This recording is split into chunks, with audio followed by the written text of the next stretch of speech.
Begin with a moment of reflection and respect.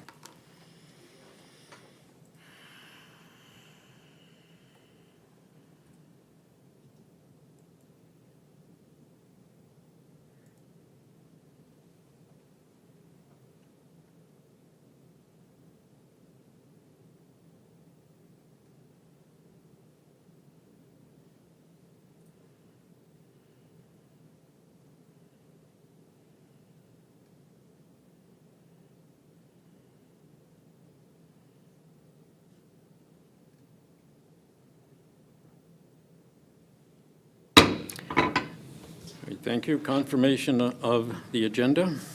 That council confirms the agenda for the meeting of October the 18th, 2023 as presented.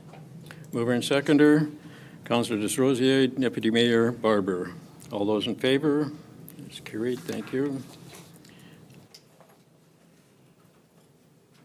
Remind people of declarations of pecuniary interest, if there is any.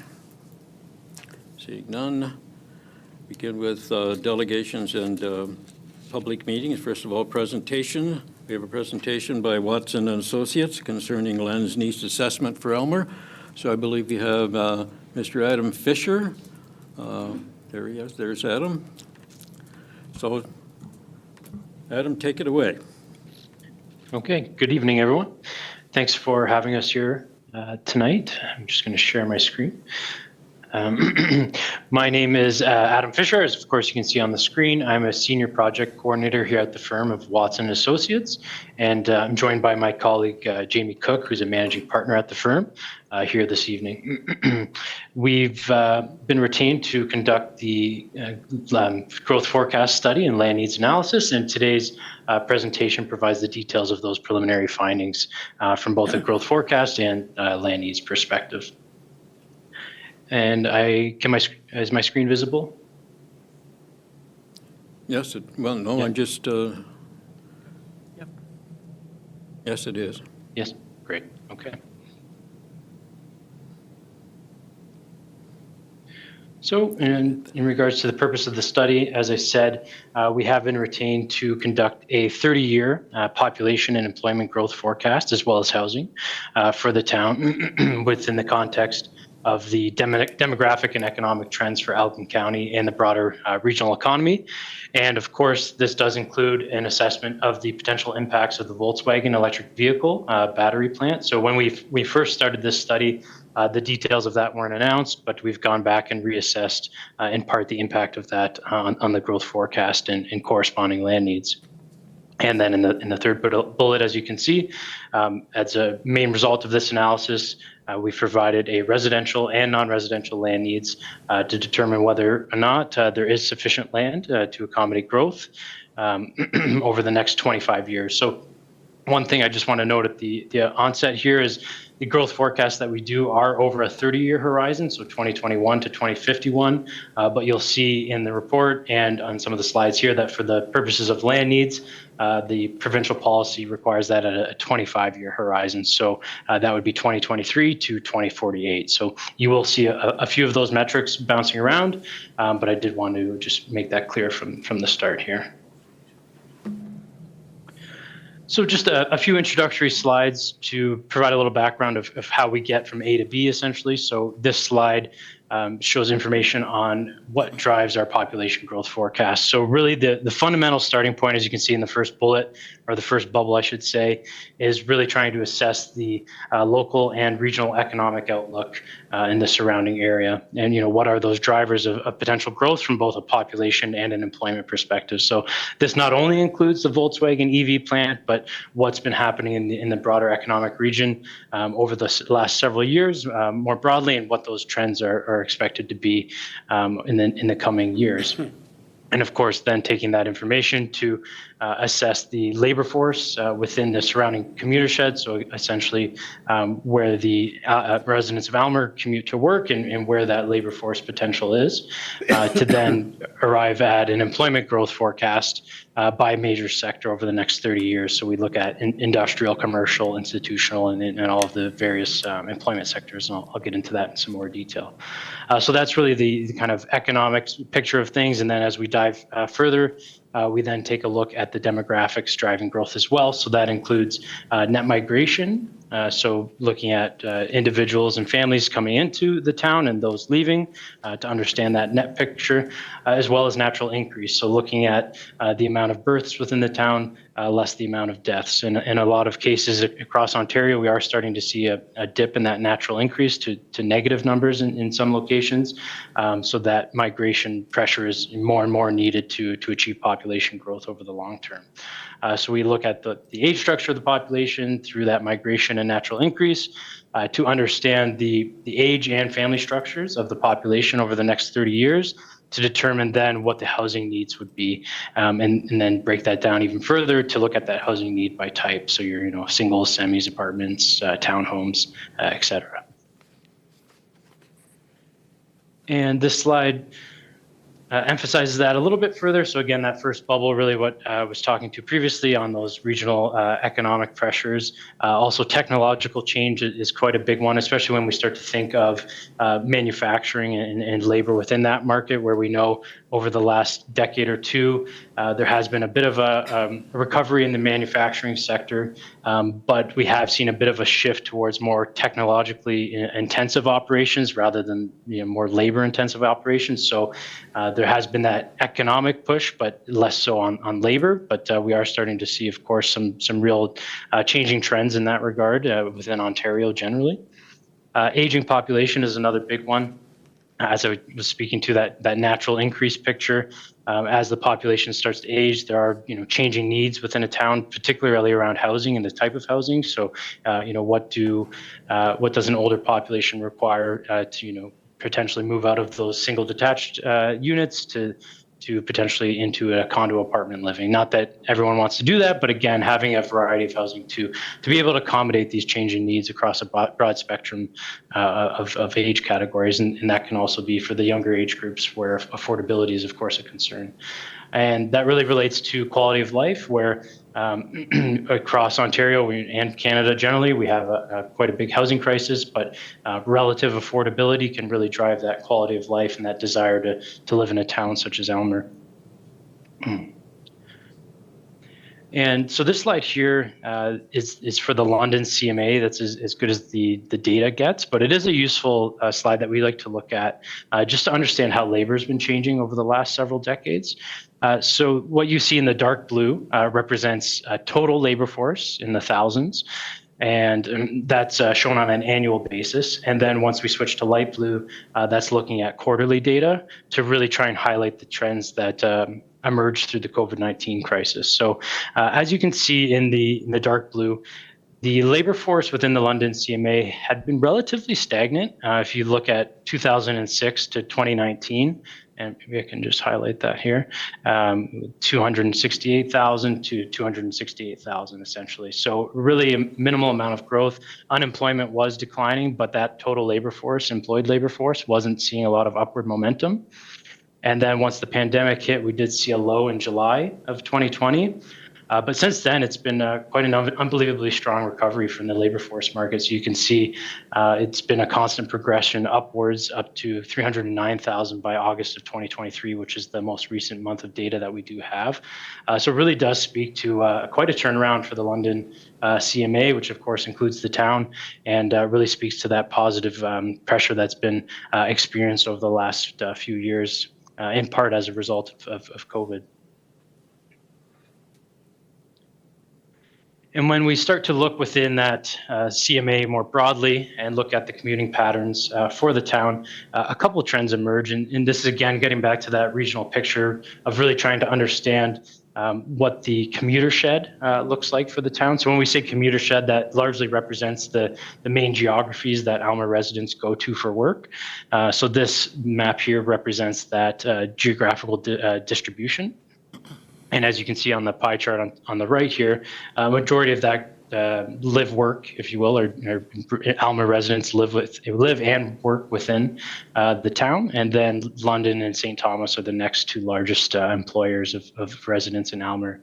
But as you can see on the bullets at the bottom here, that trend has been slowly moving away from live work. So in 2011, 47% of Alma residents were employed, or sorry, they were employed within the town, whereas by 2021, a decade later, that number has gone down to 42%. So we are starting to see a bit more of a shift where there is a stronger propensity for commuting outside of the town, and it'll be interesting to monitor and see how that trend continues over the next several years, or when the next census comes out in 2026.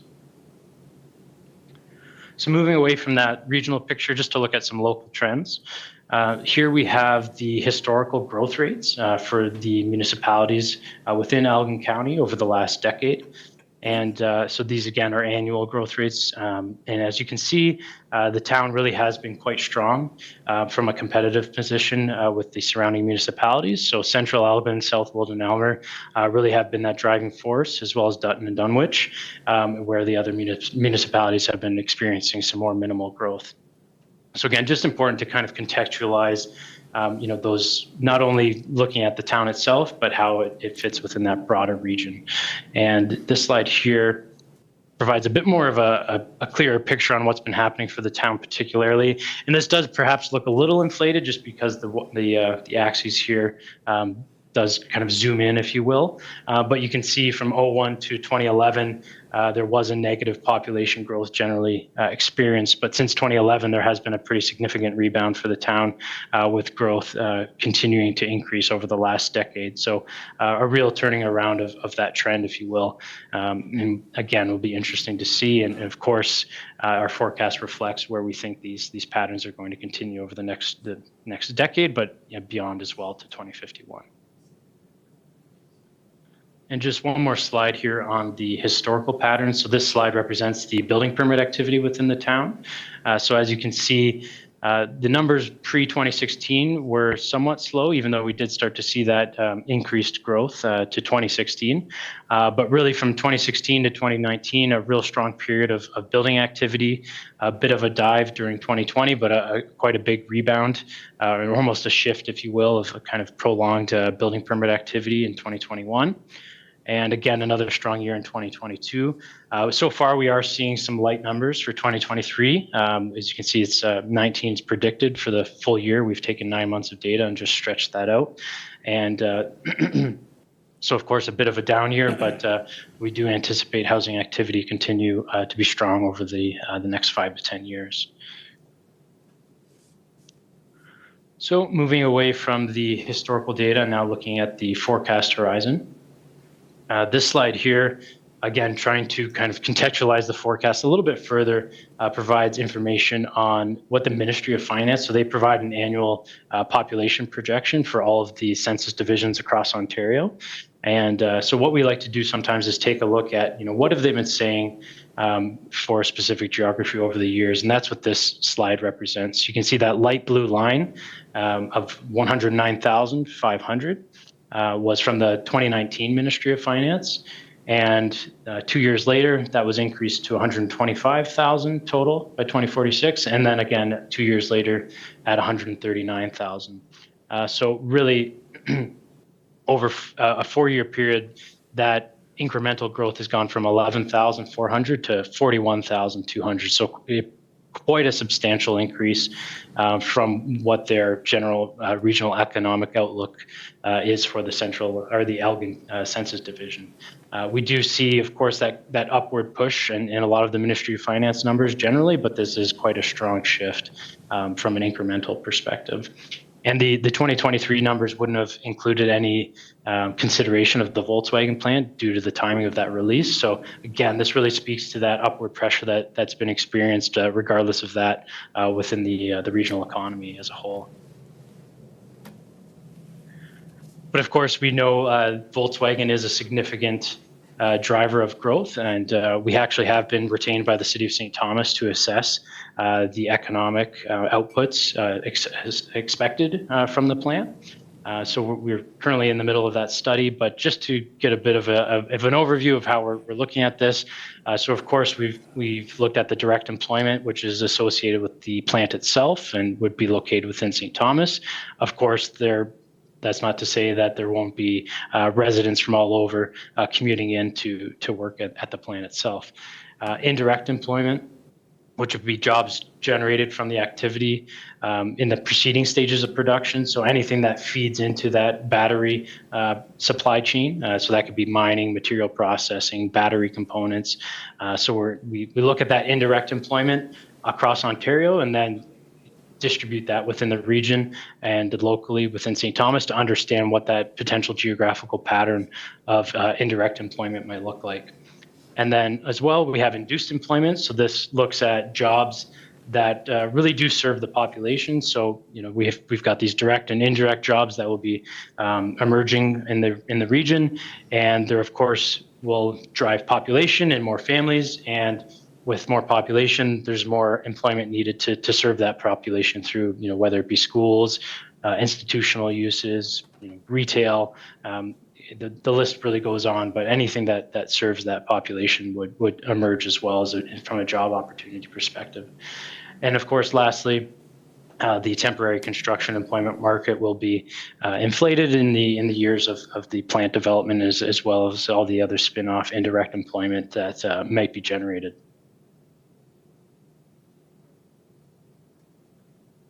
So when we look at the forecast for the town here, we have two lines. The light blue line represents the Elgin County forecast, which was done in 2022 to assess the growth potential for the town. And then the red line represents our forecast that we've recently put together. So this forecast, again, it balances that increasing regional economic picture, outside of that Volkswagen lens, but also does take a specific look at what the upward implications might be associated with Volkswagen and the indirect growth that would arise from that. So really, when you kind of put that all together, what you can see is since that Elgin County official plan review forecast was released, we do have a higher growth outlook at 11,800 people by 2051. And this is about 1,000 people more than what's been projected through their analysis. And it does represent a growth rate of 1.3%. So if you recall previously on the earlier slide, we had a historical growth rate of 0.74% for the town. So while that figure did look like there was a significant amount of growth, and it was a reversal of the trend, the forecast, to achieve this still is quite a dramatic shift for the town and represents, a shift in growth rates and annual housing activity and annual population growth to achieve the overall forecast, both from the Elgin County official plan review and as well as our forecast. It represents 130 people annually to achieve that. Then when we look at the housing forecast here, so as you can see, we're projecting about 50 units a year in the forecast, and compared to the historical horizon, that's about a doubling of growth. So as you can see here, historically, there's been about 25 units per year developed, and this is based on census definition of occupied households. And we really do see that growth happening quite dramatically, particularly in 2031, peaking, and then a slow decline of housing activity. And this is somewhat driven by that downward pressure of the aging population. So as the existing units within the town start to kind of turn over, if you will, a little bit less pressure on new housing development to accommodate population growth. But nonetheless, it still is a significant shift in housing activity at nearly 1,500 units over the next 30 years. And when we look at the mix of housing, we expect about half of development to be within the low density category. So that would be single and semi-detached units, about 1/4 in townhomes or medium density, and about 22% through high density. And important to note that high density does include secondary units here. So there is a provision for that, whether that be basement apartments or, garage, or it's a separate structure on a single detached lot. But for the most part, it would be apartment growth captured in that category. And the development pipeline that's currently in the approvals process does support a mix that does look like this. And from an employment perspective, again, having the two lines here to compare. So we've got the Elgin County forecast in the light blue and the revised forecast for the town by ourselves. So we are projecting that by 2051, there will be about 5,700 jobs in the town. And this is about 400 additional jobs from an incremental perspective than what's been identified by the county. And again, it does represent quite a substantial growth rate at 1.3%. But it is what we think is a reasonable growth rate moving forward. And just to show the details of that a little bit further, we have here the employment forecast by major sector. So you can see the jobs by type in the colored bars here. So we have a significant amount of what we call ICI employment, which is industrial, commercial, and institutional in the dark blue, gold, and light blue here. Taking up a bulk of the employment forecast over the next 30 years. But we do, of course, have some projected growth within that work at home category and a significant portion of growth within the no fixed place of work category. So for example, you could think the construction sector here would be captured in that no fixed place of work. And this does represent about 1,900 jobs over the forecast period. So that represents the 30-year forecast, but as I said, part of the scope of this work was to look at the land needs over the next 25 years. So there's a lot of numbers on the screen. I don't necessarily want to dig into all of them, but really what this slide shows is how we arrive at a land need. So we take the residential demand, so the unit forecast over the 25-year period. We look at the supply that exists as of today, and then compare those two metrics to understand is there a surplus or a deficiency of land to accommodate housing growth. So as you can see, this results in a shortfall of about 400 housing units by 2048, I should say, apologies. And when we then take those units and apply a unit per hectare density, so we look at low, medium, and high, what that shortfall is for each type, and then we look at the unit yields associated with that. And that generates a shortfall of 28 gross hectares by 2048. And again, this represents a 25-year shortfall in accordance with the provincial policy that exists today. But when we look at the Elgin County official plan review that did examine land needs at a 30-year horizon, and as well the provincial policy or the PPS, there's a new proposed PPS which would open up that 25-year horizon to be a little bit more flexible to go beyond that period. So for the purposes of comparison, I did put in the 30-year shortfall here, which would be 41 gross hectares. And it's important to note that the county work, again, on that 30-year horizon, identified a shortfall of approximately 20 gross hectares. So this work would suggest that the need for residential land, and when we say residential here, this would also include, commercial, institutional uses. So this is a blended, what we sometimes call community area land need, would be nearly double what the county had identified through their work by 2051. So looking at, again, those 41 gross hectares of a shortfall. And then on employment, again, I won't dive into the details too heavily here, but what we do is take the employment forecast total for the town. We then distribute the growth that's expected to occur on employment lands. We apply a job density assumption to understand the land associated with those jobs, and we compare that to the supply of what exists today to understand what the land needs are. So as you can see, the end result of that, again, under that 25-year horizon is 12 gross hectares. But when we extend that out another 5 years, the overall gross need would be 22 hectares of gross land. And compared to the county did identify a surplus or deficit of 0 by 2051. So again, about 20 additional hectares than what was identified through the county work. So just to conclude, under that 25-year horizon, again, 23 to 2048, an additional 40 hectares of land would be needed to accommodate res and non-residential development. But under that 30-year planning horizon, this deficit increases to a combined 63 gross hectares.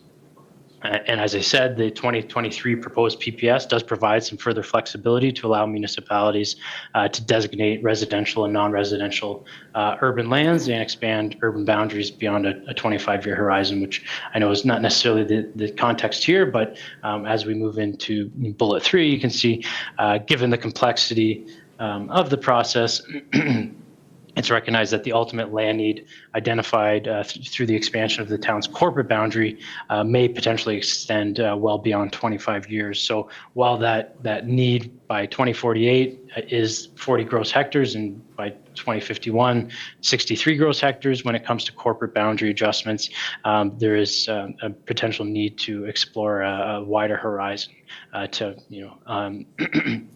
develop the ultimate size, configuration, and preferred location options of a corporate boundary expansion. So really a broad range of those factors should be considered, including but not limited to urban land needs and planning criteria, infrastructure requirements, municipal financing, agricultural and natural heritage impacts, and development feasibility. So with that, that concludes my slideshow. So we're happy to open it up for any questions. All right, thank you very much, Adam. I'd like to hold questions for a moment because I'd like to hear the report of our CAO on this particular report. So I'd like to put a motion on the floor first. Certainly. Through you, Mr. Mayor, so the motion reads that the presentation from Watson & Associates respecting the Town of Aylmer 2023 growth projections update be received for information, and that the report CAO 6123 respecting Town of Aylmer 2023 growth projections update be received as information, and that Aylmer Council forwards a copy of this report along with the Watson & Associate economist memo to Elgin County for their consideration within their ongoing official plan review and growth consultation work, and further, that the Council of the Town of Aylmer forwards a copy of this report along with the Watson & Associates economist memo to the Council of the Township of Malahide for informational purposes. Mover and a seconder, moved by Councillor Van Raes, seconded by Councillor, my mind left, Arthur. Yeah. Right. Or Oslach. Right. Councillor Arthur Osley. Sorry, I said my mind just left you for a minute. All those in favor? No, I can't call for a favor right now, so I'm just putting this on the floor. Thank you, Mr. Chair. So first, just to very briefly thank Adam and Jamie for their terrific, outstanding work on this. I know that was we asked for a very tight turnaround to get this work done, and there was a lot of changing factors with the PowerCo site announcement, and we really appreciate it. Very briefly for this report, it's simply to share the information we've received with Malahide Township and submitted to the county for consideration within their planning and growth work. The county's undertaking a lot of engagement to try to figure out growth right now. One big component is identifying future growth on their own official plan process. Other processes are proposed where they're engaging local councils on growth plans. Aylmer is perhaps a little unique in that we have been planning for growth pretty aggressively over the last 2 years as a method to reach a population where there exists some better economies of scale for local service delivery. So Aylmer's growth has really been pursued strategically to try to address local affordability. So our plans for existing subdivisions or growth are well defined at this time. This report really represents the next stage of growth after we complete what's currently ongoing, but it's important to keep this moving so that we have a long-term plan for growth for our community as well. And with that, myself and Adam and Jamie will try to answer any questions you might have. Questions from council? Deputy Mayor Barber? Thank you, Your Worship. To Adam, your study suggests a very positive growth pattern for Aylmer over the next 25 or 30 years, depending on which survey is taken into account, based on population development and employment income. From a planning perspective, a 25-year window may sound like a lot, but when you put shovels into the ground and to make that project affordable, 25 years may be a short window to make things happen. especially considering that your survey indicates a 50% growth in the population of Elmer within that 25-year period. Is a larger window appropriate for us to consider in that particular case? Through the mayor, and yeah, thank you for your question. I would say it is certainly important, especially when we're talking about a corporate boundary adjustment, even for municipalities that are experiencing or have the ability to expand their urban boundaries in a more simplistic manner. As you noted, that 25-year horizon can quickly close, if you will. And as you noted, shovels in the ground, infrastructure, the planning process, that alone can take 10, 15 years in some instances, which is why we really are encouraged through the provincial policy to look out that 25-year horizon. And oftentimes these studies are being reassessed every 5 to 10 years to make sure that that gap doesn't close too quickly. So there is that real initiative to monitor growth these days to make sure that that doesn't occur. But from a corporate boundary expansion perspective, there is that real idea of critical mass and infrastructure requirements to potentially explore that need beyond that 30-year horizon. Thank you. Anyone else?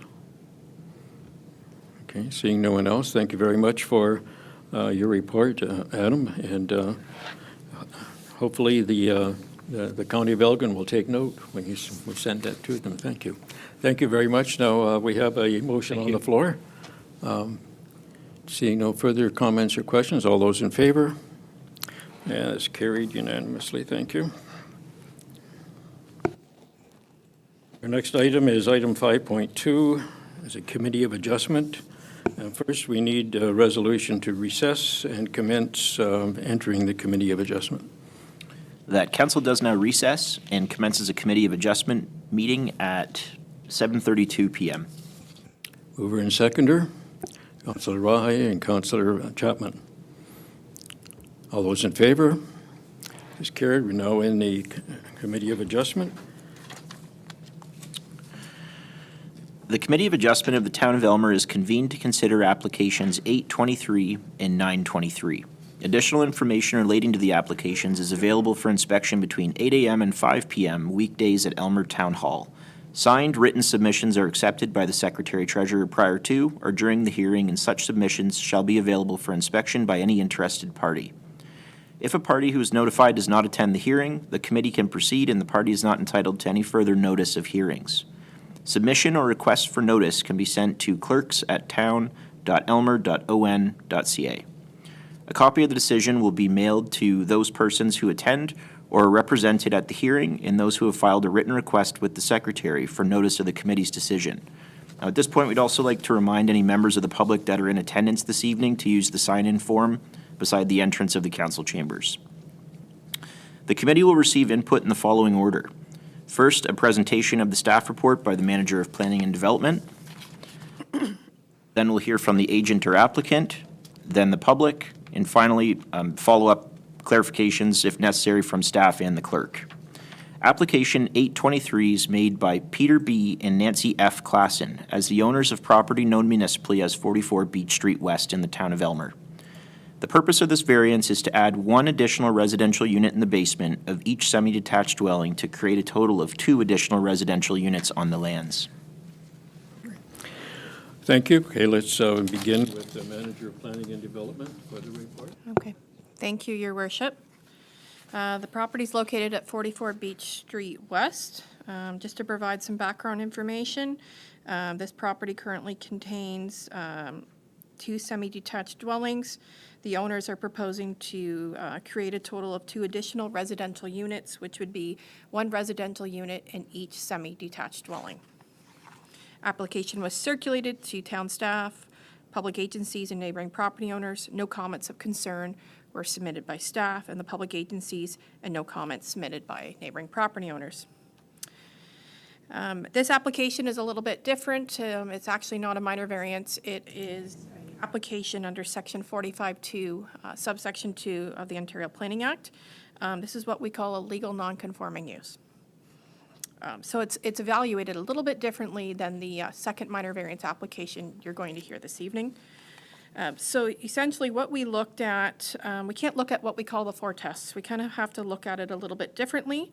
And just to provide some background information, the town zoning bylaw was passed in 1999, and on the day that bylaw was passed, this property had an existing duplex residential building. So there's already been an established residential use on the property with 2 units already. So what we look at is, does the variance maintain the intent and purpose of the official plan? We have specific policies in our official plan that speak to applications for enlargements or extensions and also non-conforming uses. I reviewed the policies that apply to that, and I can concur, provide comment that this application meets all the criteria listed in our official plan for non-conforming uses. Conclusion is that it's my opinion that the application for legal non-conforming use be approved, subject to no concerns being raised tonight. Thank you. Thank you. Next item is the applicant present? If so, do you wish to speak to the application? Is the applicant here? All right. Seeing none. Next, if any members of the public are in attendance, please approach the podium one at a time if you wish to speak, and state your name and sign the attendance sheet. Seeing none. Could the clerk confirm whether or not any members of the public wish to speak to the application? Through you, Mr. Chair, there were none. There were none. And have you received any additional communications? Through you, Mr. Chair, I have not. Okay. Any further comments from council? Nothing? All right. Okay. With no further discussion, the committee will now consider the following resolution. That report Plan 2723, Planning Evaluation Report, application for legal non-conforming use, file number A0823, respecting 44 Beach Street West, be received for information. And that application for legal non-conforming use A0823 to permit 1 additional residential unit in the basement of each semi-detached dwelling to create a total of 2 additional residential units on the lands be approved. So we have a resolution on the floor. All those in favor? Did we not move it in a second? Yep. Okay. And that is carried then. Sorry, not doing well this time. We need a mover and seconder for this resolution. Thank you very much, Josh. So let's try that again, right? We need a mover and seconder for that resolution.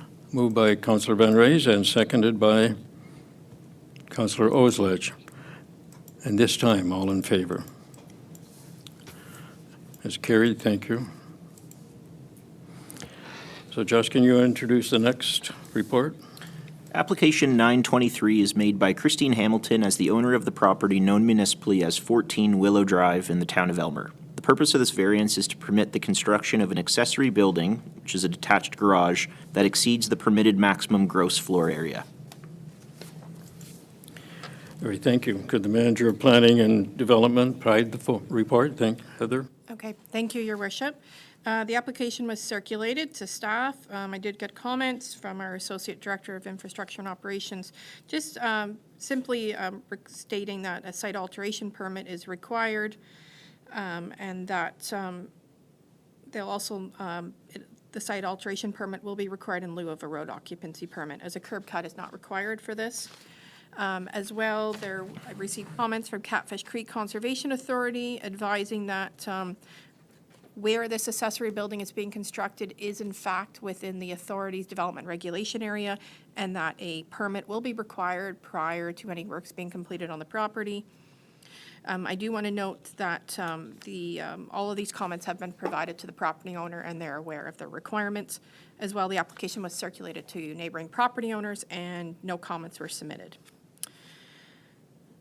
For this application, I evaluated the 4 tests as per Section 45 of the Planning Act, and I can concur the application meets all 4 tests, and therefore it is my opinion that the application should be approved, subject to no concerns coming forward tonight. Thank you.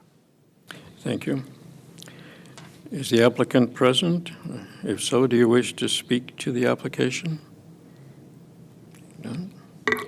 If any of the members of public wish to speak to this application, please approach the podium and give your name. Seeing none. Were there any members of the public who indicated they wish to speak? Or, Through you, Mr. Chair, there were not.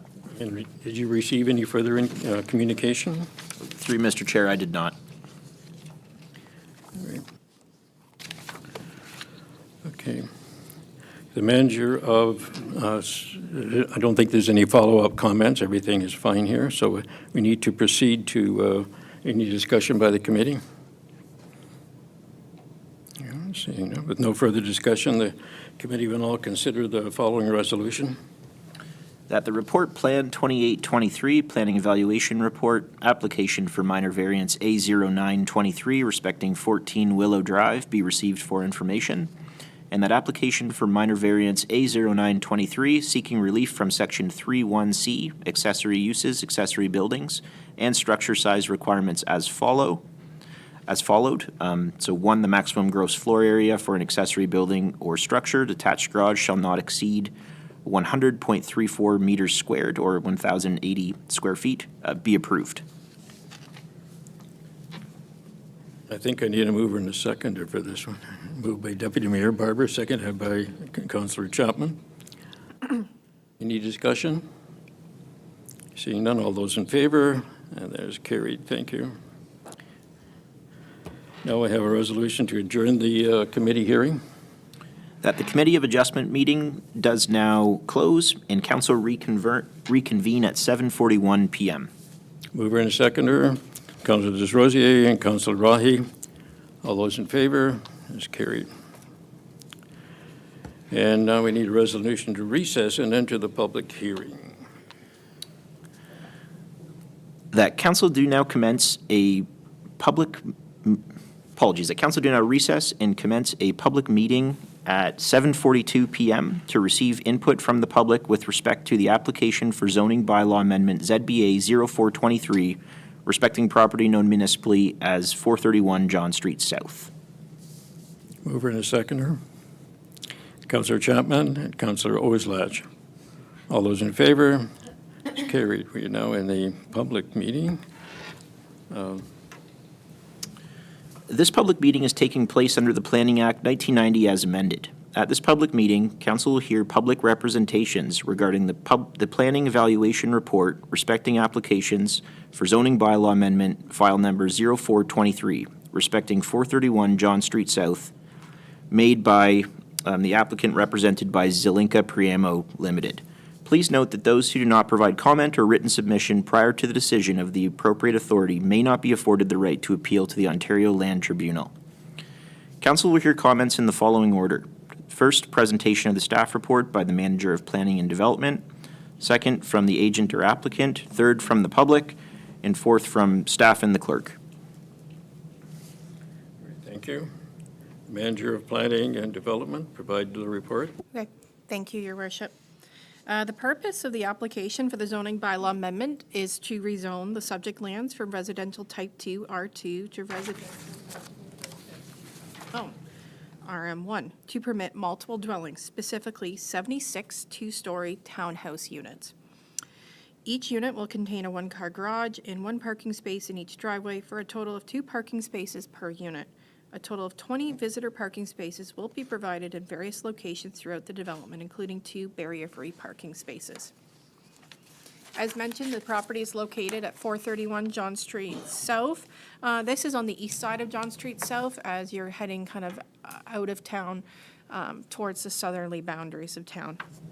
I do want to note the property is connected to full municipal services, has 20 meters of frontage, an irregular depth, and a land mass of about 1.98 hectares or 4.89 acres. Currently, there is a single detached dwelling, a non-livestock barn, a mobile home, and a shed on the property, and all of these buildings will be removed. And as proposed, as I mentioned, 76 two-story residential townhouse units. As you can see, Figure 1 shows an aerial photograph of the location of the property, and then Figure 2 shows the proposed zoning bylaw amendment development. Okay, and that's the layout.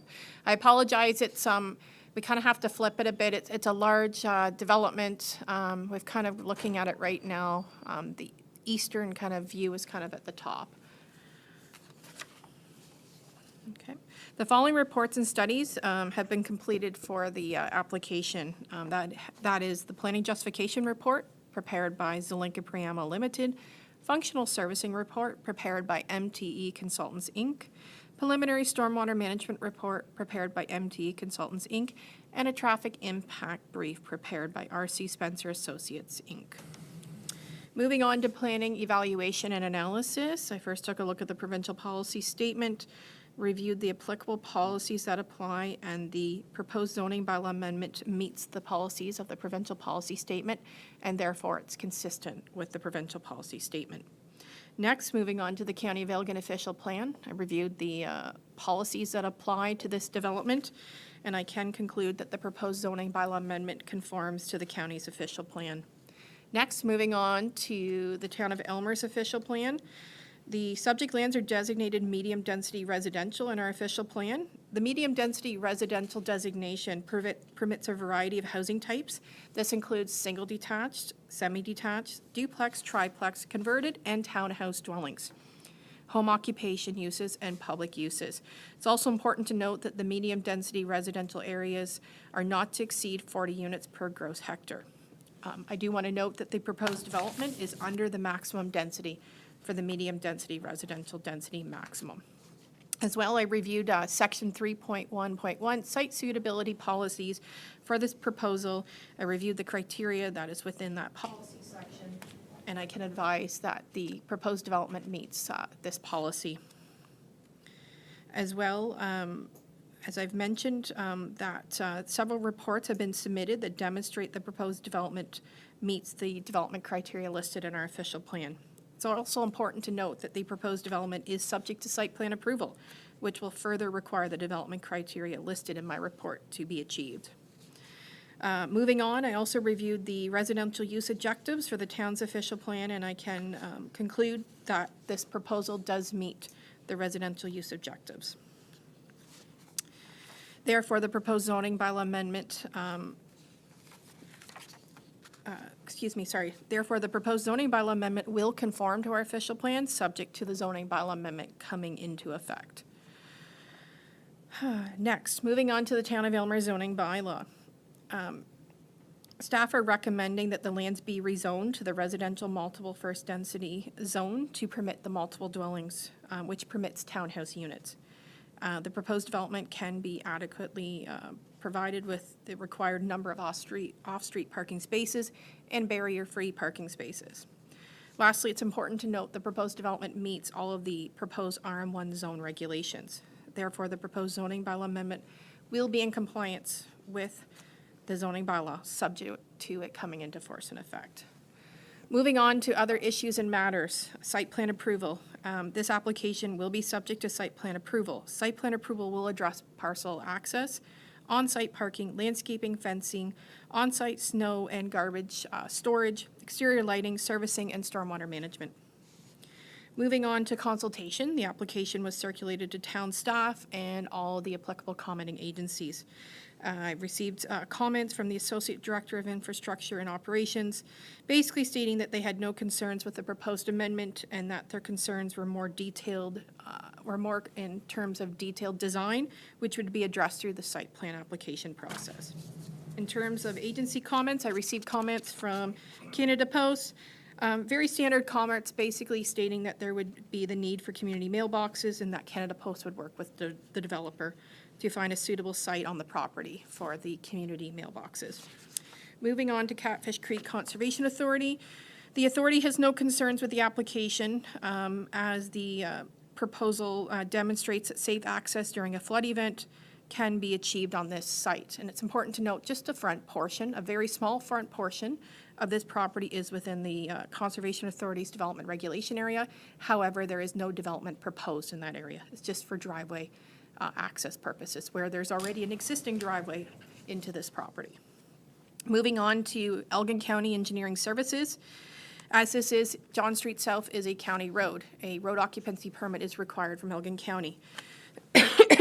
Elgin County has reviewed the traffic impact brief and has no concerns with the proposed development. The developers are required to apply to the county for a road occupancy permit.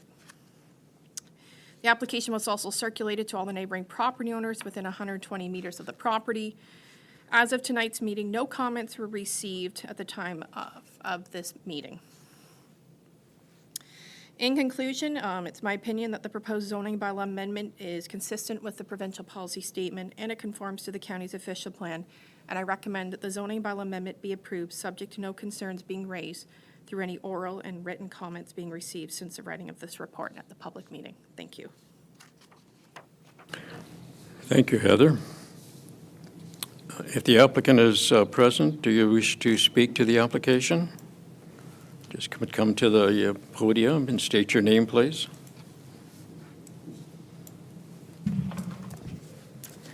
Hi, I'm Megan Obermeyer with Zelenka Priamo. So thank you, everyone, for having us here tonight. I'm here with my colleague, Matt Campbell, partner at Zelenka Priamo as well. And we're also here with Paul and Jason with North Development Corp. So we are the land use planning consultants for North Development Corp. And for the rezoning amendment for 76 townhouse units. So at first, I'd like to thank Heather for the comprehensive presentation and for the excellent job speaking to the proposed development.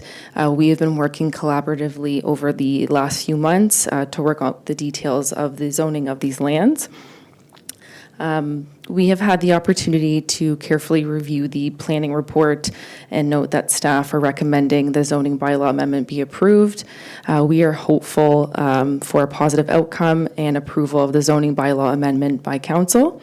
Overall, it is our professional opinion that the proposed development is contemplated by all levels of provincial, county, and Town of Aylmer official plan policy, is appropriate and desirable for the subject lands, and is compatible and mixes well with the surrounding uses, and represents sound land use planning principles. So if there are any questions, we'd be happy to answer them to the best of our abilities.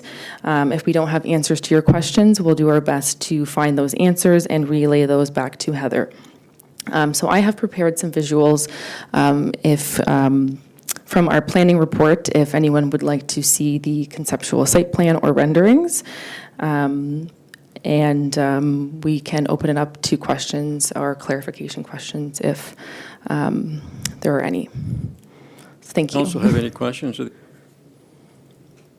Councilor Rahi. I have a couple. The amenity area, what would be going on? Is there a park, like a small park? Actually, there is. There is a lot of landscaped area and a small outdoor amenity area located on the corner of the development. I'm happy to put this on if it works.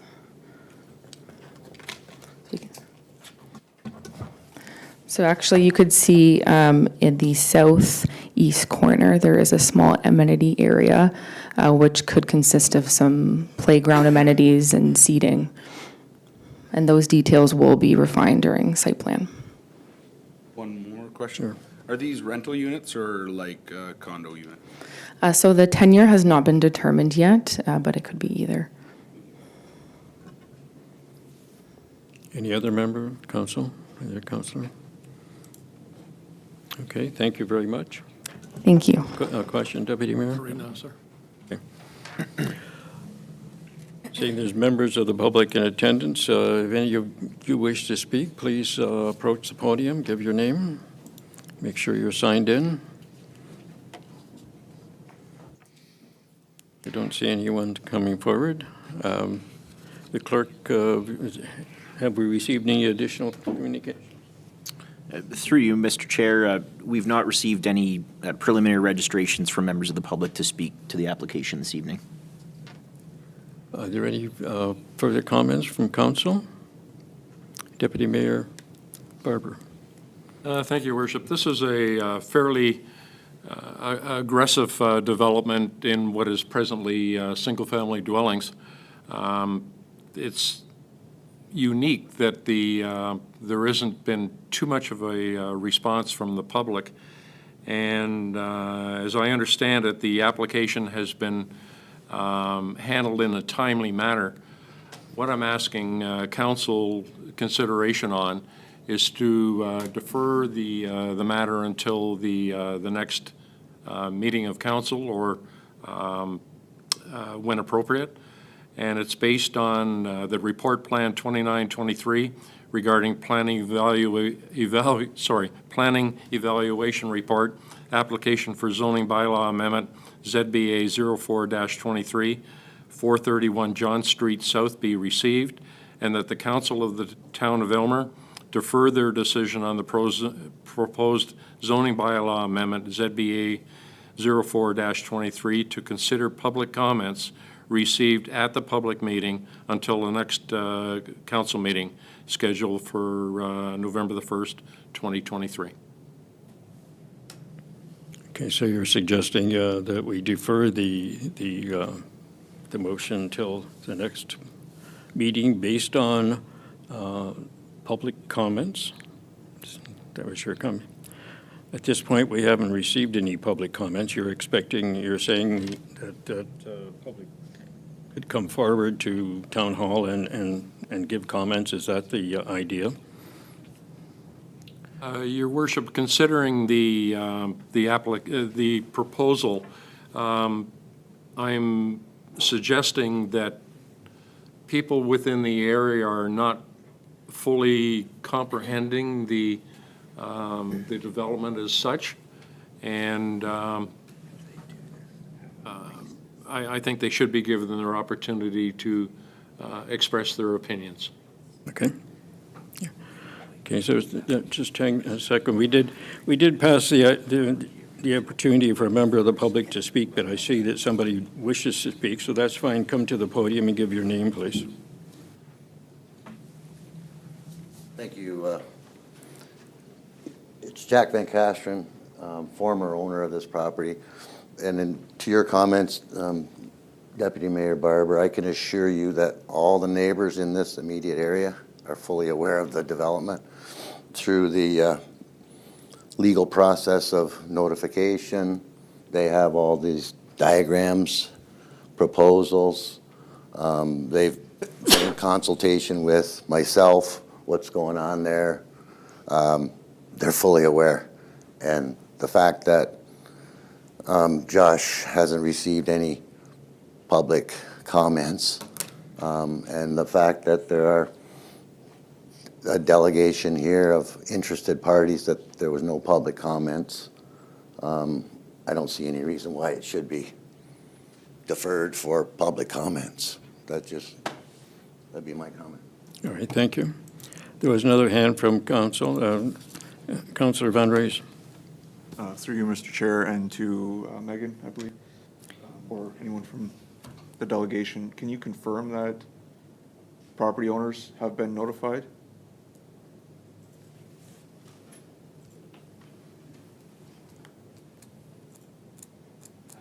Through the mayor, my name is Matt Campbell. I'm a partner with Zelinka Priamo. It's the responsibility of the town to circulate. There's legislation under the Planning Act that stipulates how and in what time frame notification must be provided. So that question may be more directly appropriate to Heather for this, but we've been copied on all that correspondence. So from our perspective, certainly Heather and the town have followed the requirements of the Planning Act. Heather, I think you did mention in your report that you did notify everybody within 160 meters or something like that? Through you, your worship, yes. So under the Planning Act, I am legally required to circulate a minimum of 20 days prior to the statutory public meeting to all neighboring property owners within 120 meters. And I can confirm that in fact that happened, as well as a notice of public meeting was also posted on the property at 431 John Street South, a minimum of 20 days prior. And I have photos as proof as well. I also can comment that I did receive phone calls leading up to this from residents expressing that they were going to attend this evening. So again, further proof that I know the public has in fact been receiving the notice of the public meeting. Okay. I don't know why they're not here this evening, but I did receive people asking questions about where is council chambers located, what door do we go through, et cetera. Okay, thank you. Councillor Oslach, you had your hand up? Yes, Your Worship, my question was answered. Okay, thank you. Any further comment? We will need to recess from the public meeting in order to look at the motion, and at that time, I think I'd welcome an amendment if the deputy mayor still wants to make that. But first, we need to recess, or need to get out of the public meeting, right? And through you, Mr. Chair, and just as a point of clarification, just for council's benefit, yeah, so if we recess the public meeting, there wouldn't be an obligation for the planner to reissue the notice of the public meeting this evening. Whereas if we, adjourn it and then defer the decision, we could be in a position where the planner is reissuing notice. And I'm not sure, Heather, if you've got anything to add to that, just maybe a procedural consideration. So the meeting right now, tonight, is the statutory public meeting under the Planning Act. If council is desiring to defer this decision and bringing it back to a subsequent council meeting, I am required to provide a notice of that deferral, as well as a notice to also let the public know of a new, of when council will be reconsidering their decision. I do want to make the note that tonight is the statutory public meeting. And that if this is brought back to a subsequent council meeting, it's for a council to make a decision on, not necessarily an opportunity for the public to speak to it. This is the opportunity right now to speak to this application. So procedurally, just to be clear, Josh, if we do have a motion to defer, then we would have to go through this all again. I think based on what the planner said, Mr. Mayor, in order to satisfy that, we would not come back on November 1st. It would have to be the second meeting of November because of the statutory timeframes for providing notice. You could give notice within 12 days, 13 days. I think that's the issue, is that staff are working out whether or not you could come to the November 1st meeting. If you close this meeting, whereas if right now the public has been given notice of this meeting, if they're not here, sometimes you can recess a meeting and just tell, as long as you say when you resume. Correct. That's correct. That would be something I would have to, if council wanted further clarification, I'd have to review the Planning Act and possibly even speak to legal. It's been my understanding, I've been a planner for 17 years. I've been in situations where councils wish to defer. The public meeting is the public meeting. It's the statutory public meeting. Any subsequent meetings is just a meeting of council to make a decision, not an opportunity for the public to provide further input unless council wants further direction. But again, this is the statutory public meeting to provide comments. Any questions about this from council? You're clear about the process? Okay, so the next item then really is to close. Move to close it, okay? Yep. So the council do now close this public meeting at 8:03 p.m. and reconvenes the meeting of council. Mover and a seconder. Councillor Oslach and Councillor Desrosiers. All those in favor? That's carried. Thank you. Now we consider the action on this report, right? We have a recommended resolution. That report, Plan 2923, regarding Planning Evaluation Report, application for zoning bylaw amendment ZBA 0423, respecting property known as 431 John Street South, be received as information. And that the Council of the Town of Elmer approves the proposed zoning bylaw amendment ZBA 0423 in accordance with the bylaw number 6223. A mover and a seconder. Councillor Van Reyes and Councillor Rahi. Do we have discussion on this? All right, you have the motion on the floor. All those in favor? Let's raise your hands, please, so I can see. I'm sorry? Can I clarify what we're voting on? 'Cause I'm a You're little- voting on the motion as just read. We'll read it again. Okay? Certainly. Through you, Mr. Chair, so, and to Councillor Chapman, so the purpose of this motion, as moved by Councillor Van Raes and seconded by Councillor Rahe, is to receive the planning evaluation report for information, and then to approve the proposed zoning bylaw amendment.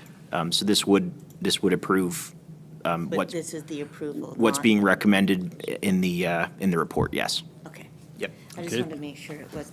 Well, thank you for that question. I wanted to make sure people were, understanding what you're voting on, so it's been moved and seconded. Any other questions? All right, I call the question. All those in favor? We have 1, 2, 3, it is carried. Thank you. Can we have a quick break, Your Worship? Yes, I think we will have a short recess and then return to regular council.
Okay, we are now reconvened. We're at item 6, and we have consent agenda items. So I guess we start with the reading of the resolution. That the October 18th, 2023 consent agenda be received for information, and that the included recommendations within the staff reports be adopted, and further, that council approves the minutes of the regular meeting of council held on September the 20th, 2023. I have a mover and a seconder. Moved by Councillor Chapman, seconded by Councillor Desrosiers. Anyone wish to speak to any of those items? Councillor Oslach. Yes, Your Worship. I would like to speak, have a comment on 612, feline, feral cats. We have to do something about feral cats. I've been talking to this problem the last 10 years or 13 years, and we have we control dogs. We have a dog shelter. We have no place to send cats. Just a comment. Okay. Anyone else? I would like to comment on that too, because I'm not a stranger to feral cats. And I spoke with the person who submitted the letter and talked about what is it that they're really seeking, and they're looking at is there anything that that the town can do and others can do to deal with the situation. So I did speak to Josh about it too, and I think we have an animal control bylaw coming up in the future. So if I could refer this situation to that and bring back a report to council, would that be fine? Okay. So we can look at it that way. And I agree, we don't have anything that deals with feral animals in Elmer. We don't have, the standard kind of trap, neuter, and return, which they do with feral animals in larger cities. And it's something we can look at anyway, and staff will bring back a report, so we'll dump it in staff slab. Any other comments? All right. Seeing no other comments or questions, all those in favor of the motion, and that's carried. Thank you. Action items, number 7.1. Associate Director of Infrastructure dealing with the tender award is have a resolution. That report, Operations 2713, entitled Tender Award, Elmer Industrial Manufacturing, AIM Park, be received for information, and that the tender submitted by New Day Excavation Incorporated in the amount of $3,967,604, excluding applicable HST, be accepted, and that the mayor and clerk be authorized to execute the agreement with New Day Excavation Incorporated following the terms and conditions in the tender documents. Mover and seconder, Councillor Desrosiers, Councillor Rahi. Who's speaking to this, Terry or Rob? Terry? Right. Yes, thank you, Your Worship. The purpose of this report is to give a brief update on the AIM Park project and inform of the recent tender results. So if we could refer to the figure 1 in the report, Burnside Consulting completed the detailed design of the park. It includes 13 blocks or properties of various sizes, ranging anywhere from 2.6 to 6.1 acres. The construction of the industrial park will include the pre-grading of the various blocks and installation of all underground services, so storm, sanitary, and water, and construction of a new roadway. The roadway will link White Street to the north to Elm Street on the southeast side. So staff completed and posted the tender for the project and received very favorable results. We received 16 bids on the project, which is a lot of bidders. It was very competitive pricing, and the lowest bidder is substantially lower than the estimated cost for the project. New Day Excavating was a low bidder on the project, or the tender. Staff obtained and checked references for New Day and are satisfied with the results and the past experiences that they provided. Again, this is fantastic result and represents very good value, and staff recommend to proceed with the awarding of the contract. On that, I'll be happy to answer any questions council might have. Questions, Councillor Oslodge. Yes, Your Worship, to Terry. Where is the new water tower located? That's not on the map, so it's on the southeast corner? Yes, to Councillor Oslech. It is the southeast corner there. It's kind of the L-shaped property in the very southeast corner. Okay. So the pointer's pointing at it right now on the screen. So it's down in that corner, just north of the railway. So it's essentially the furthest southeast corner of the property. Other comments or questions? Councillor Rahi? Through you, Mr. Mayor. I recognize a lot of people on the list, and they're very creditable. This New Day excavation, like you said, obviously has done a large job like this in the past.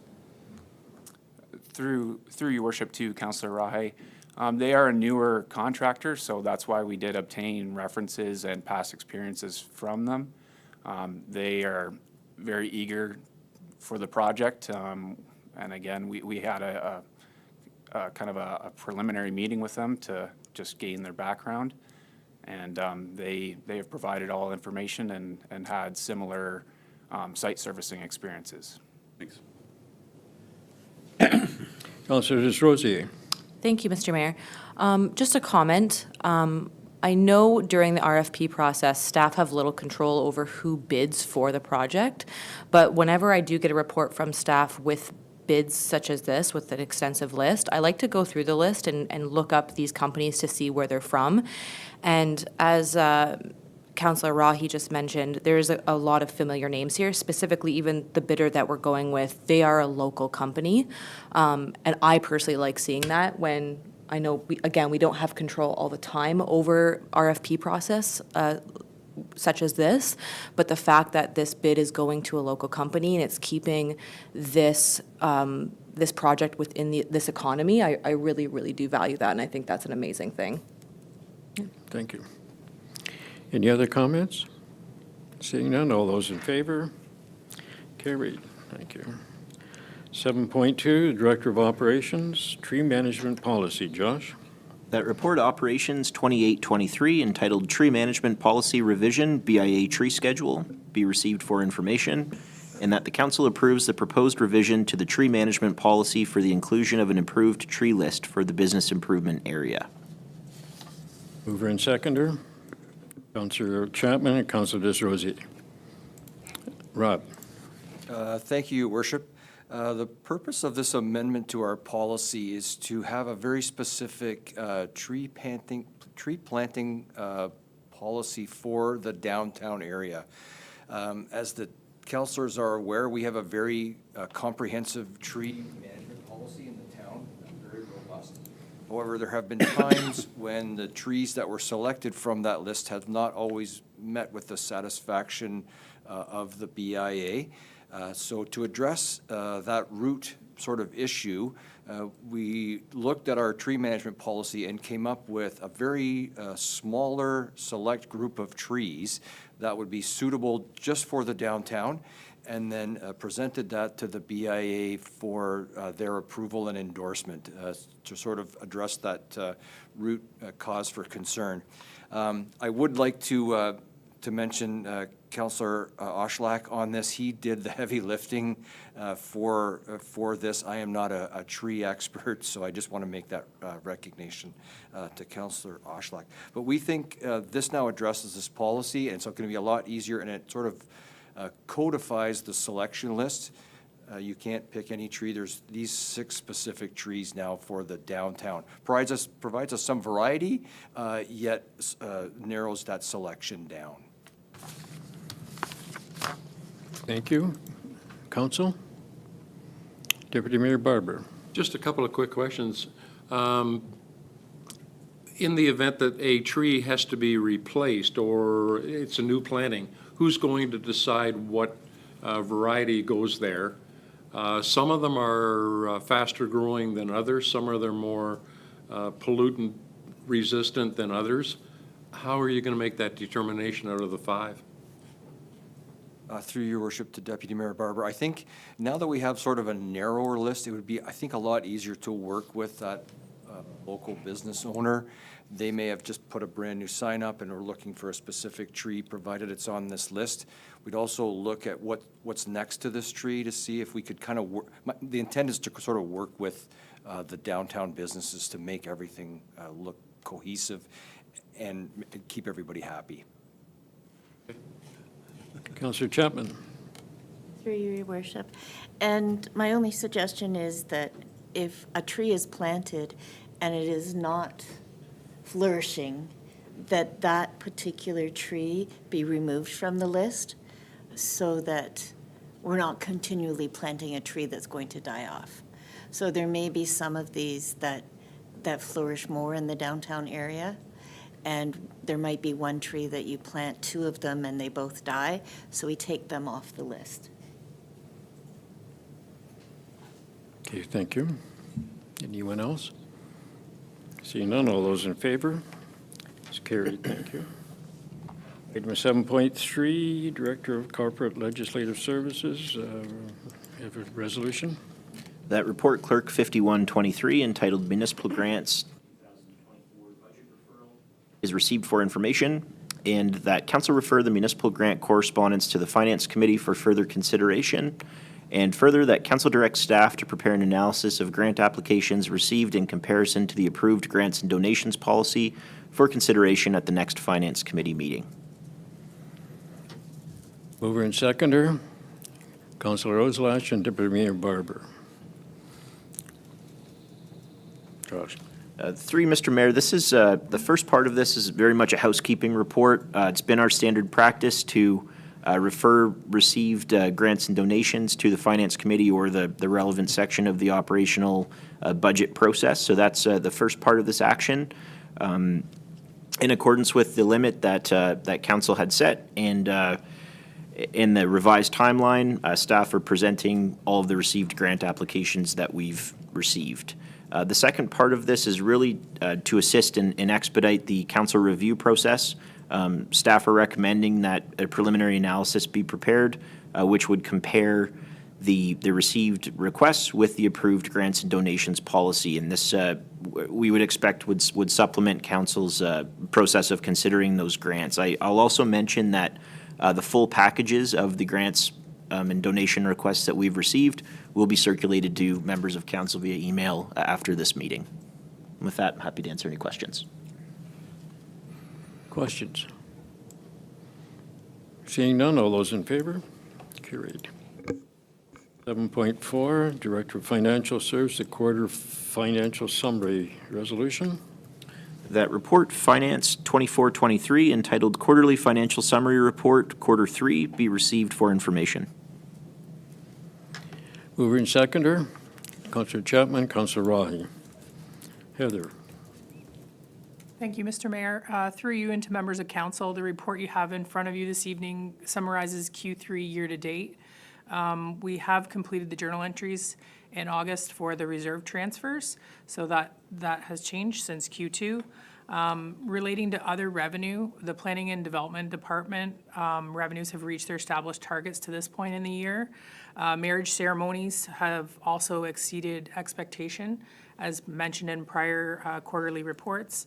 And when you take the insurance proceeds out of the revenue equation, it appears that the revenue is on track for budget for 2023. So those are all good news. To date, we are able to cover our tax write-offs with the supplementary runs from the building permits being closed in the new growth date, which is also good news. We'll have a tax write-off report coming in December. The reason why it's a little bit later is because they have a supplemental run still happening in November, which is new this year. In terms of the capital and discretionary projects, discussions are happening ongoing right now with the senior leadership team to close out as many projects as possible before 2023 year end. We'll be making a list of the carry forward projects for 2024, which will be in front of council on November 1st with the capital budget approval. So one of the largest contributions in revenue to this point you'll think there's a large surplus, but it's actually the sale of the White Street property. So I had noted that prior, but that will close out to the industrial land reserve. That's not a surplus that we're going to post into the general surplus deficit. So basically for the capital and discretionary projects that are still ongoing, you're going to see those come through for the Q4. We'll do the Q4 reporting with the financial statement presentation with the auditor so that it's not redundant. So we have the rest of the team here to answer any questions that council may have. Okay, thank you, Heather. Council? No questions? Okay, all those in favor? It's carried, thank you. Item 7.5, Director of Financial Services, there's a resolution there. That report, Finance 2523, entitled Investor Standard for Municipal Investments Update, be received for information. Mover and seconder, Councillor Van Raes, Councillor Desrosiers. Heather. Thank you, Mr. Mayor. Through you to members of council, this is just a quick update on the prudent investor strategy that the town is moving towards. Council will recall that the IPS, or investment policy statement, was approved and authorizing bylaw to issued to enter into an agreement with the One JIB was approved in the summer. At that time, we were talking about liquidating the one investment of 1.57 million and moving it to the PI through the JIB. So we've done the MNRI calculation, which is money not required immediately. I feel comfortable with the 1.57 million to move to prudent investor. So we did meet with the One Investment Advisor last week or the week before, and they also suggested that we could take about half of our DC reserve, possibly because we have the developments happening. We have about 1.4 million in there right now. We wouldn't use that half of that fund for a couple years, so they were suggesting next go around we possibly consider adding the 700,000 additional to the 1.57 million. So right now I'm going to only liquidate the one asset. I'm going to keep the 700,000 in our consolidated reserve account to see how the One JIB fund performs, and then we can talk about moving the other 700 next year. So that said, I did find out I have to open up a high-interest savings account that will flow the liquidated investment through to the prudent investor. So I'll have to do that this week. And then Andy and I will be presenting, we have a delegation spot to present to the investors in Toronto on November 29th to talk about Elmer. We're going to include some demographic information, location, our priorities, showcase how we're a unique investor because we're going to be the first ones in Elgin County to enter this JIB board. So as we go through this process, I'll keep you updated. This is basically just an update for council. And as promised, and if you have any questions, I'll try to answer them. Thank you very much, Heather. Certainly the town of Elmer is being the prudent investor here. It's great to hear. Questions? Deputy Mayor Barber. Thank you. To Heather, once we're approved as an investor, can future investments be done without going through a lot of red tape? Through you, Mr. Mayor, it's simply, it'll be a part of our budgeting process. So it'll be a part of our capital budgeting process, our operating budgeting process. We have to determine with the investment group what our money not required immediately is. So my responsibility with council is to figure that out, see how much money you want to move, how much money can we afford to move, and for the time horizon. It shouldn't be that bad. Once I open the high interest savings account, we can flow that money through from our reserve account to them through the resolution basically every year. Thank you. Thank you. Anyone else? Councillor Van Raes. Through you, Mr. Mayor, more just a comment. Money seems to be, and money and finances are something that we always have to talk about. So I just want to thank you, Heather, for bringing this forward and just looking at another option for us. So thank you. Anyone else? All those in favor? Carried, thank you. New business, 8.1, Councilor Desrosiers, a motion concerning a crossing on John Street South. We have a resolution. So this is moved by Councillor DeRosiers from the previous meeting where the notice of motion was put forward. So before we initiate discussion, we'll just require a seconder. I'll read the motion as put forward by Councillor DeRosier. Whereas the southeast portion of the town of Elmer, specifically neighborhood roads south of Elk Street and east of John Street South, are having an issue with pedestrian safety and infrastructure. And whereas residents within this district looking to commute, so walk, bike, etc., to either downtown, a school, the closest parkland, which is Lions Park, or patron local shops must cross John Street South, which is a County of Elgin roadway.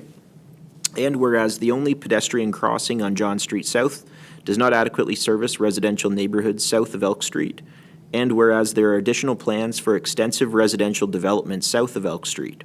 Now therefore be it resolved that staff be directed to prepare a background report for council consideration on the feasibility of an additional pedestrian crosswalk, or PXO, on John Street South and Alexander Drive. Thank you. It was moved by Councillor Desrosiers. I saw Councillor Chapman put up her hand for a second, so second. All right. Discussion. I was going to second. Councillor Chapman. Through you, Your Worship, I just want to say that I live in the south end of town, so crossing the John Street area is treacherous. And now, not only do we have Centennial Estates developing, but we're now going to have another development further south. So I think that this is coming in a timely manner, and doing the investigation into it is very much needed. Anyone else?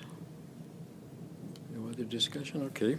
The resolution is for, I guess, staff to prepare a background report, right? So I'll call the question. All those in favor? And this carried. Thank you.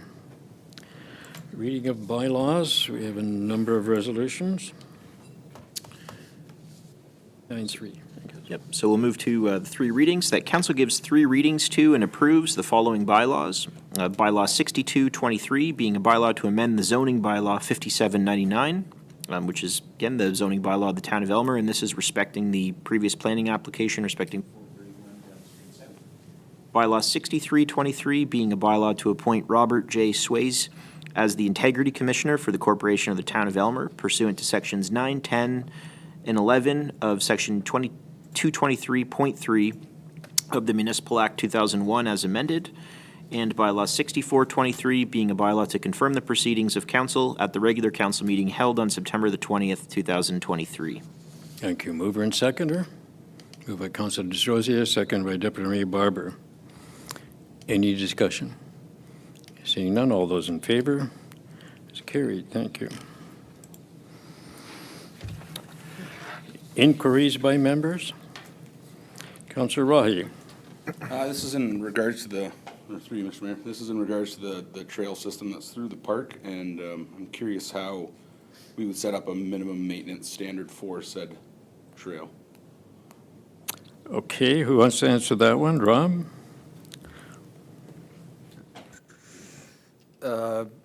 Thank you, Your Worship, through to Councillor Rahi. If Council will recall, the Parks and Beautification Committee, Council tasked that specifically to that Parks and Beautification Committee to look at the service levels throughout the town in conjunction with our any implications with staffing or equipment and all that. So that Parks and Beautification Committee is working on that. We've set it sort of as a priority. It's a fairly comprehensive undertaking, but we're hoping to have sort of a service level standard before council, I would say, if not this year, then early in the new year. Sure. Okay. Anyone else? Statements and committee Councillor Oslach? Yes, Your Worship. The Legion of Banners are up on Talbot Street and John Street to honor the veterans that died in the wars. And very nice they are. Very great idea. Anyone else? Report of the mayor. Pardon me? Are we in statements or inquiries? We're in statements. You have a statement. You're confused. You gotta keep up with what's going on. There you go, eh? May I? Sir. At the last Elgin Primary Water Board, the 2024 operating budget of $16,218,000 was approved, and the capital budget of $2,850,000 was approved. That particular number in itself may sound like a lot of money, and it is, but presently the Primary Water Board has $175 million worth of construction ongoing over the last number of years in upgrades and modifications.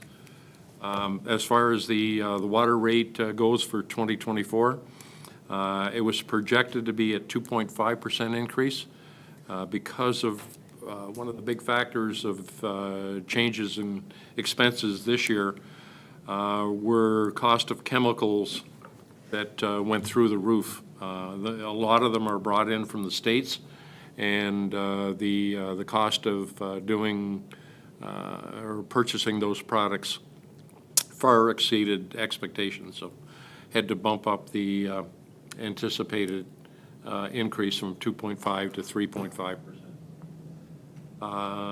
Secondly, the stoplights at the corner of John and Talbot appear to be working well as far as enhancing the traffic movement goes. In relation to that, there have been changes into the duration of the walk patterns. In order to get the traffic moving when the traffic is heavy, it required an adjustment in the amount of time to actually cross the street.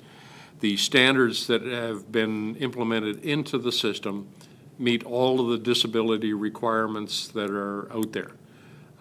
There's lots of time for people that are challenged to physically get across the road. One thing they do need to know is they need to push the walk button, and they need to not stop walking when the flashing hand is lit. Some people were confused with that.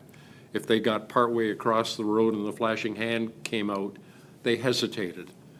Continue walking to the other side of the street. There is sufficient time to make it there. But in those peak periods when traffic is heavy, it is not as long as it was before to get across. The other side of it is the traffic is moving exponentially better. Okay? So push the walk button and don't stop when the flashing hand says, or when it's up on the screen.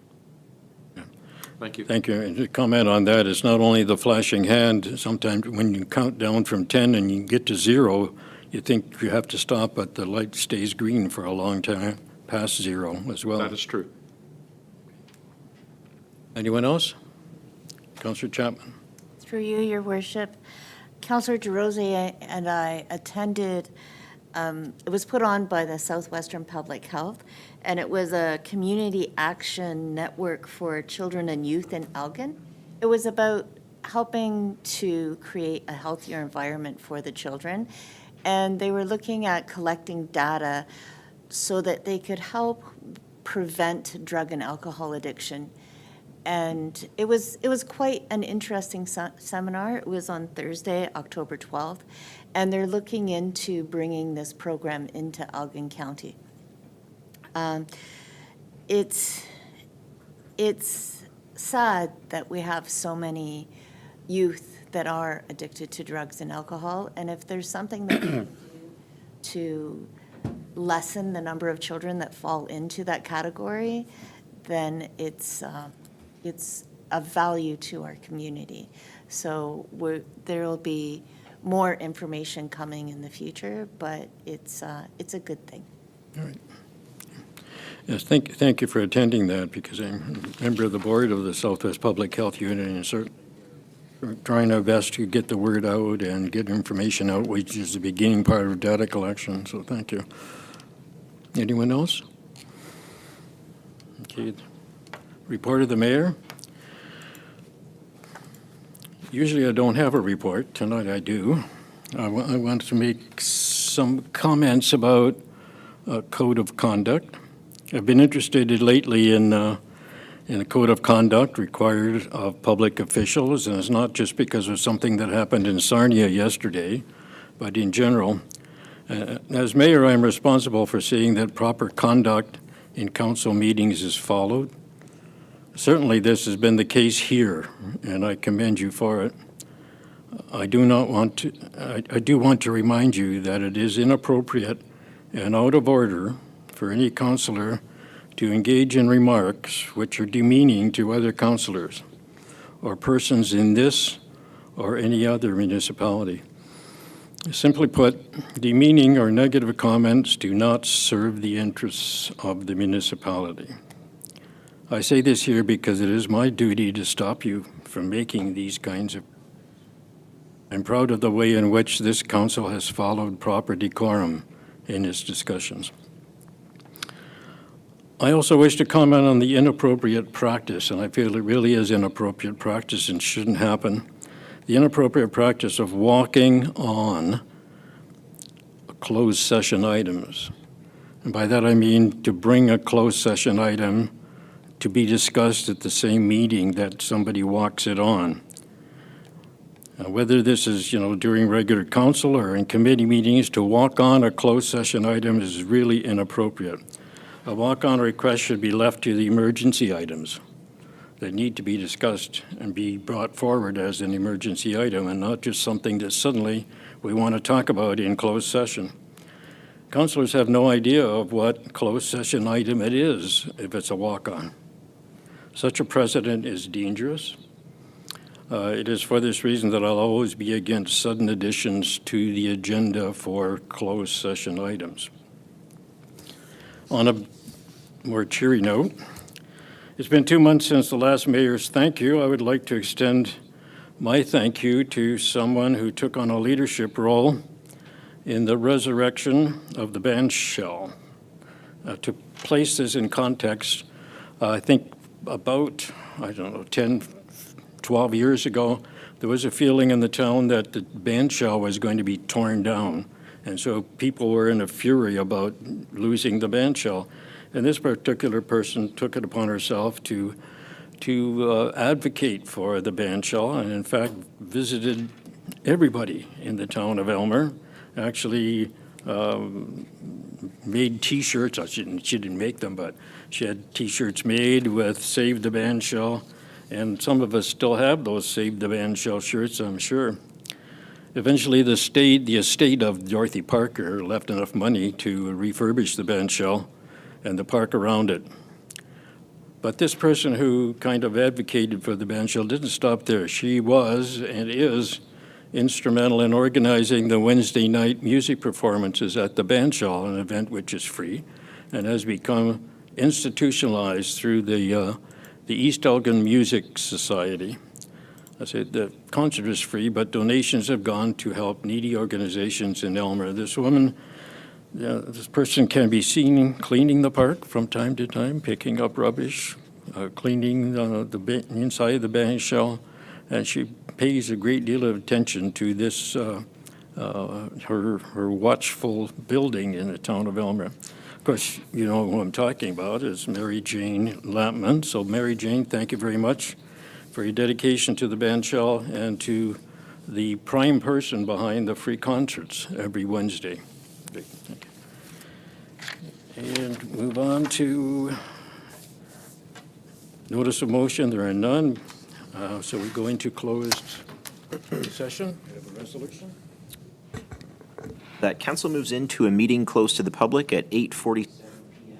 to discuss the following matters. Item 14.1, that's a report from the Director of Corporate Services Clerk, Report Clerk 5123, respecting bylaw enforcement service provision. In consideration of this item is closed to the public pursuant to Section 239(2)A and K of the Municipal Act, as the subject matter pertains to the security of the property of the municipality or local board, and a position, plan, procedure, criteria, or instruction to be applied to any negotiations carried on or to be carried on by or on behalf of the municipality or local board. Item 14.2, it's a report from the CAO numbered 6223. It's a confidential update on the AIM Industrial Park.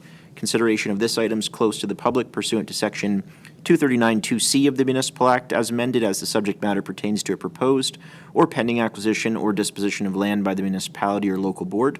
Item 14.3 is a report from the CAO numbered 6323, and this is a report respecting the release of Town of Elmer human resource information to the Township of Malahide.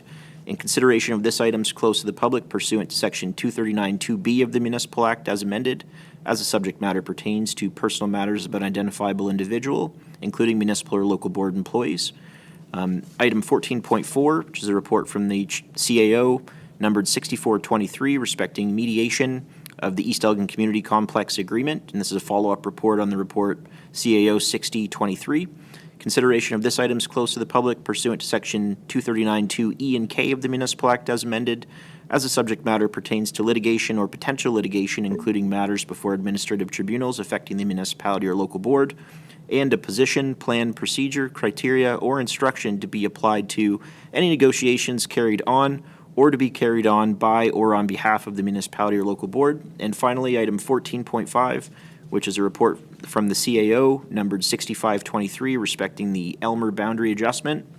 And consideration of this item is closed to the public pursuant to Section 239-2C and K of the Municipal Act as amended, as the subject matter pertains to a proposed or pending acquisition or disposition of land by the municipality or local board, and a position, plan, procedure, criteria, or instruction to be applied to any negotiations carried on or to be carried on by or on behalf of the municipality or local board.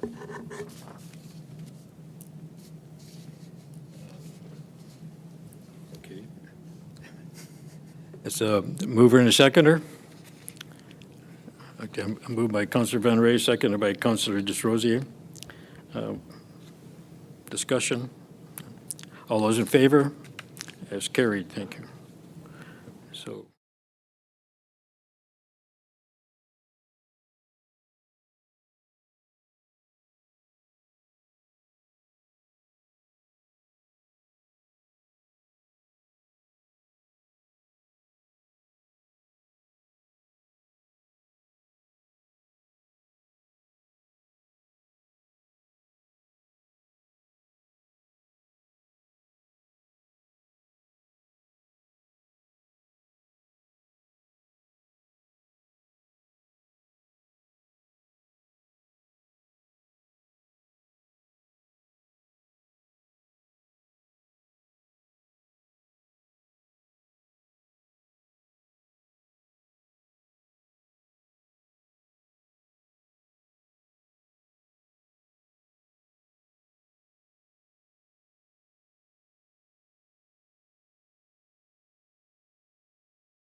Call the meeting to order, back in open session. We have a resolution to move into,